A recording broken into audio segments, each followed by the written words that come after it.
Pour déterminer pour quel réel x cette expression-là est définie, on va déterminer les réels x qui annulent le dénominateur. Le dénominateur étant une somme de cosinus, on va considérer sa forme complexifiée, c'est-à-dire le complexe dont le dénominateur est la partie réelle.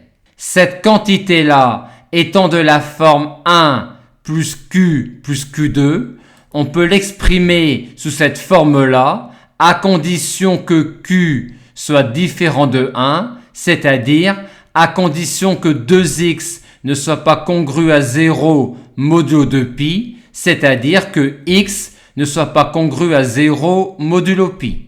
Ce qui nous conduit ensuite à cette expression-là en utilisant la technique de l'arc-moitié.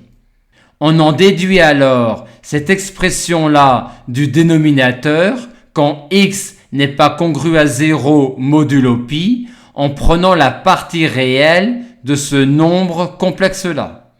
Et quand x est congru à 0 modulo pi, le dénominateur vaut 1 plus 1 plus 1, à savoir 3.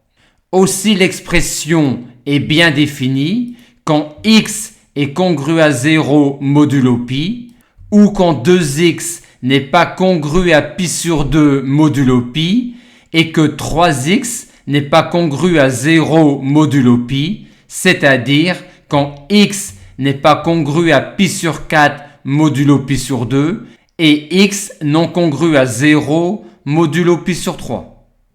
Maintenant, en procédant dans le même état d'esprit que pour le dénominateur, on peut trouver cette expression-là du numérateur pour x non congru à 0 modulo pi. Et quand x est congru à 0 modulo pi, le numérateur est nul. On a donc 0 comme valeur de l'expression quand x est congru à 0 modulo pi et sinus 4x sur cosinus 2x quand x n'est pas congru à pi sur 4 modulo pi sur 2 et x non congru à 0 modulo pi sur 3.